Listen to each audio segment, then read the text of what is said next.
ভারতীয় ক্রিকেটের সাথে আঞ্চলিক টানাপোড়েনের সূত্রপাত বহু আগে থেকেই। সম্প্রতি মুস্তাফিজকে আইপিএল থেকে বাদ দেয়ায় নতুন করে সমালোচিত ভারতীয় ক্রীড়াঙ্গন। মুস্তাফিজের পর এবার ক্যারিবিয়ান অলরাউন্ডার জেসন হোল্ডারকেও বাদ দেওয়ার দাবি তুলেছে ভারতীয়রা। বিস্তারিত শিহাব ইসলামের ডেস্ক রিপোর্টে।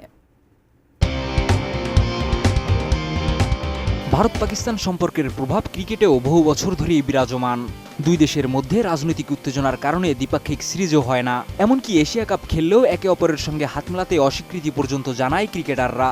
আর ভারত পাকিস্তানের এই বিষয় নিয়ে সম্প্রতি মন্তব্য করে বিপাকে পড়েছেন Caribbean allrounder Jason Holder. Asia Cup জয়ের পর ভারত ট্রফি গ্রহণ না করায় হোল্ডার ওই সিদ্ধান্তকে মাত্রাতিরিক্ত বলে সমালোচনা করেন। জনপ্রিয় পডকাস্ট গেম উইথ গ্রেসে হোল্ডার বলেন, ভারত পাকিস্তান বৈরিতা আমি পছন্দ করি না, এটা ক্রিকেটের বাইরে চলে গেছে, যা সত্যি দুঃখজনক। ভারত এশিয়া কাপ জিতে ট্রফি নিতে না যাওয়াটা ছিল অত্যাধিক, এসব আমাদের খেলায় মানায় না। কোয়ালিটি সম্পন্ন আন্তর্জাতিক মানের still bar CSRM, committed for better still.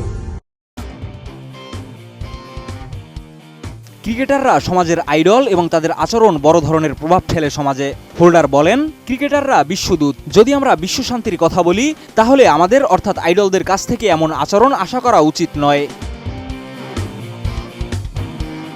বিশ্ব ক্রিকেটে ভারত ও পাকিস্তান শক্তিশালী দল এবং হোল্ডার মনে করেন, যদি তারা মাঠে একে অপরের প্রতি সম্মান প্রদর্শন করতে পারে, তবে তা কেবল ক্রিকেটে নয়, পুরো পৃথিবীতে একটি ইতিবাচক বার্তা পাঠাবে। হাত মেলানো, পারস্পরিক সম্মান, এ ধরনের ছোট পদক্ষেপ মানুষের দৃষ্টিভঙ্গি বদলাতে পারে। তবে এমন মন্তব্যের পর সামাজিক যোগাযোগ মাধ্যমে হোল্ডারের বিরুদ্ধে ক্ষোভ প্রকাশ করেছে অনেক ভারতীয় সমর্থক। অনেকে তার বয়কটের দাবি তুলেছেন, এমনকি আইপিএল থেকে তাকে বাদ দেওয়ার কথাও উঠেছে। সম্প্রতি ভারতীয়দের এমন দাবিতে সাড়া দিয়ে কলকাতা নাইট রাইডার্স থেকে বাংলাদেশি পেসার মুস্তাফিজুর রহমানকেও বাদ দেওয়া হয়েছে। আসন্ন আইপিএল আসরে হোল্ডারকে দলে নিয়েছেন গুজরাট টাইটান্স। নিলামে 7 কোটি রুপি খরচ করেছে ফ্রাঞ্চাইজিটি। তবে প্রশ্ন উঠছে, ভারতীয় সমর্থকদের তোপের মুখে মুস্তাফিজের মতো হোল্ডারেরও আইপিএলে অংশগ্রহণে কোনো প্রভাব পড়বে কিনা। শিহাব ইসলাম, এটিএন নিউজ।